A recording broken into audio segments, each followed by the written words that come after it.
Welcome back to our fourth episode of our Land Rover Defender 110 restoration series.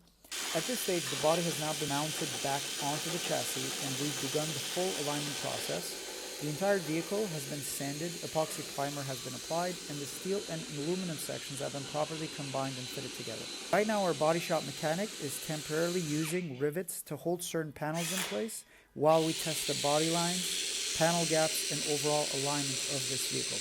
These rivets are later removed again, allowing us to make small adjustments wherever necessary.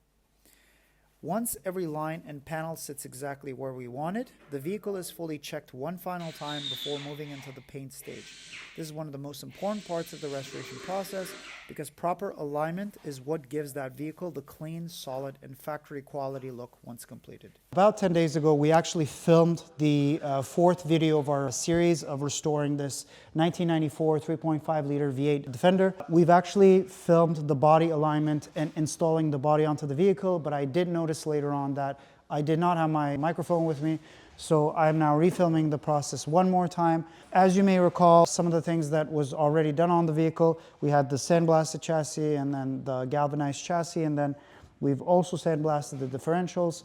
We then factory grade coated them with paint, basically. It's called electrostatic painting. All the bolts that are on the car have been replaced with chrome bolts. And if there are any bolts that are actually original that's on this car right now, it's only because Land Rover built these very specific Land Rover bolt measurements that you can't supply abroad or anywhere.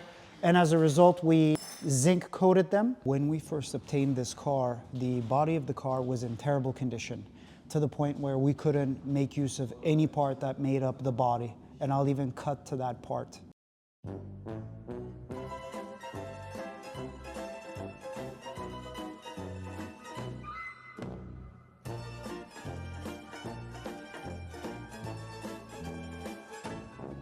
As a result, this whole body was ordered. And so we are currently using a completely new body of this Defender 110.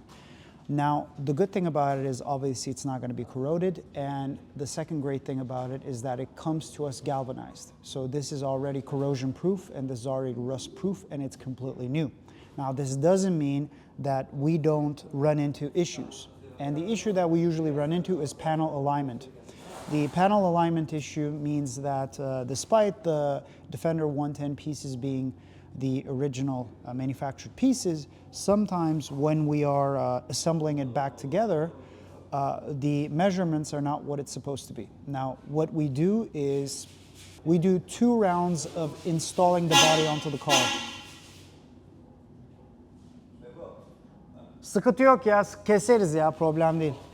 So we actually put this body together 2 times.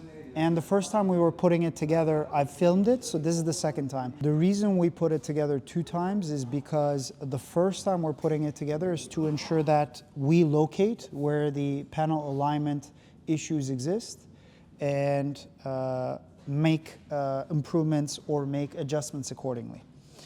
And a second thing that I want to showcase to you guys is how we've talked about previously about galvanic corrosion, how we talked about the fact that aluminum and steel does not go well, especially if they come into contact with things like moisture. So a bit clear on this one right now. So look, I don't know if you can see it, but there's this space where we've curved the aluminum panel into the steel panel, and this goes all the way down and all the way around. Like you can, in the corners you can see it a bit clear, you see? So the aluminum has been curved to fit the steel plate inside. Instead of bolting them together, instead of bolting them together, the better process to follow is to curve them to one another so that they absorb shakes, they absorb bumps in off-road conditions, which is what this car was initially made out to be, manufactured to be. When the 2 pieces of metal are together, converged almost into one, it's better than using or attaching them with bolts, because bolts through shakes and rattles can loosen up and the metals can separate from one another, which can cause them to individually start to bend, start to lose their strength. So that's why the curving exists, and this is the process. So the same thing was applied to every single one of these doors.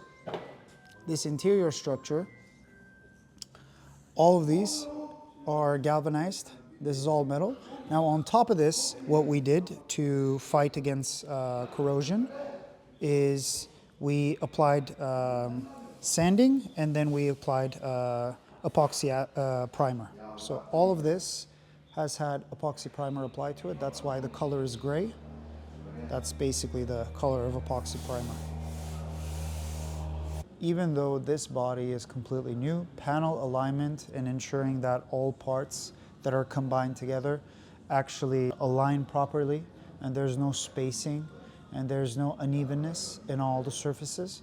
That's actually part of the craftsmanship, and that's part of the expertise that comes into play over time.